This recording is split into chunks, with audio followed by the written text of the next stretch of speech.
राजनांदगांव में कांग्रेस ने शहर की जर्जर सड़कों और अधूरे विकास कार्यों को लेकर 2 दिवसीय धरना प्रदर्शन किया।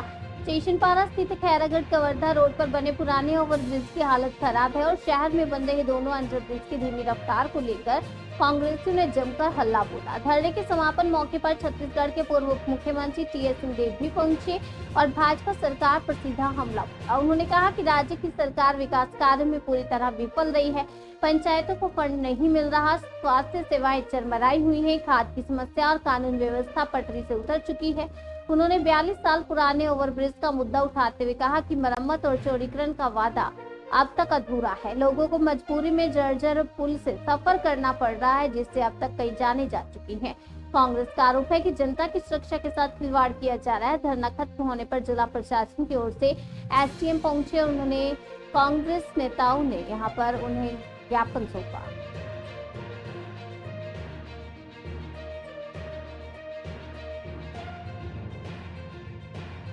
हाईकमान तय करता है। आज हम सभी तो प्रदेश अध्यक्ष हैं, जितने हम सब बैठे हैं, ये हम लोग क्या काम कर रहे हैं? प्रदेश अध्यक्ष जी बोलते हैं कि भाई आप कांग्रेस के सब साथी मिलके काम करो, कांग्रेस का झंडा उठाओ। अपना झंडा हम लोग को देते हैं तो हम लोग भी प्रदेश अध्यक्ष हो गए ना, तो सब तो प्रदेश अध्यक्ष बैठे। एनएचएम कर्मचारी लगातार प्रोटेस्ट कर जा रहे हैं, इसको कैसे लेते हैं?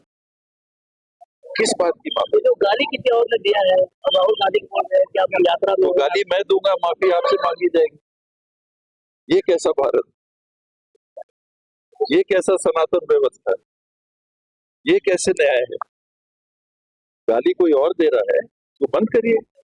फांसी लगाने लायक कानून में प्रावधान है तो फांसी भी लगा दी। राहुल जी को जब वो यात्रा में जा रहे थे, कुछ लोगों ने काले झंडे दिखाए।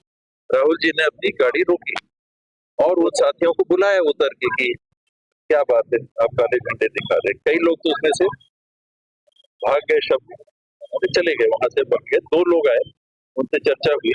राहुल जी ने पूछा, ये परिस्थिति सामने आई, क्या मैंने गाली दी? ने कहा नहीं।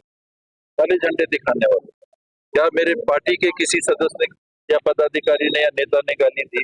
ने कहा नहीं। क्या इंडिया अलायंस के आरजेडी के किसी नेता ने या उनके पदाधिकारी ने गाली दी? कहा कि नहीं। फिर उनको चॉकलेट दी और वो चले गए।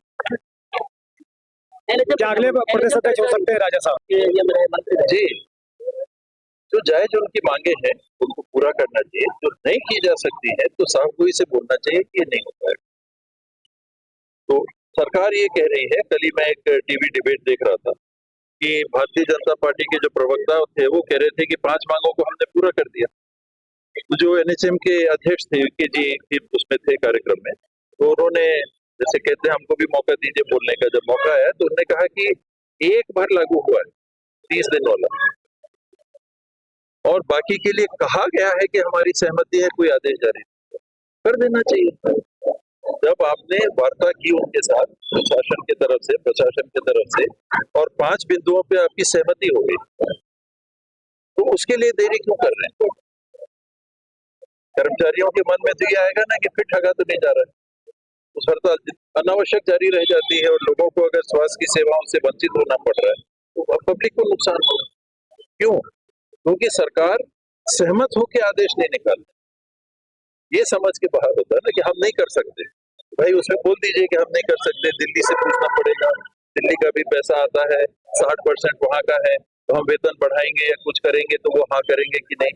हमने आपको नियमित कर दिया और आपका वेतन बढ़ जाएगा तो एनएचएम से जो पैसा आता है वो बंद तो नहीं हो जाएगा, वो मिलता रहेगा कि नहीं, या नए वेतनमान के अनुपात में 60% वो देंगे कि नहीं। ये समझ में आता है, कर्मचारियों को भी समझ में आएगा। ये पत्र वार्ता कांग्रेस के शासनकाल में भी केंद्र सरकार से भी, मोदी जी के गवर्नमेंट के पास छत्तीसगढ़ की सरकार ने ये प्रस्ताव भेजा था, कोई सकारात्मक बात वहां से नहीं है। अभी भी वो करिए, पर जो यहाँ आप कर सकते हैं उसको तो कर दीजिए। और खास करके अगर सहमति हो गई, यानी पब्लिक को अगर नुकसान हो रहा है तो अब सरकार कर रही है, कर्मचारी नहीं। एनएचएम के आंदोलन राजनांदगांव और क्षेत्र के नागरिकों को और आपके दर्शकों को भी प्रणाम। अपने साथी के यहाँ कमी हुई थी, उस संदर्भ में मैं पहले आ नहीं सका था, मुख्य रूप से उन्हीं बातों को लेके मैं यहाँ उपस्थित था। आज जानकारी लगी कि धरना भी कांग्रेस के साथियों ने आयोजित किया है। मैं यहाँ भी शामिल हूं। आप नेता प्रतिपक्ष हैं, कैबिनेट मंत्री भी रहे, तो आपको कैसे लगता है फिलहाल जो बीजेपी सरकार है कैसे चल काम नहीं कर पा रही, चल तो रही है क्योंकि सुबह शाम हो रहा है, नया दिन फिर सवेरा हो रहा है, सूर्यास्त हो रहा है, सूर्योदय हो रहा है।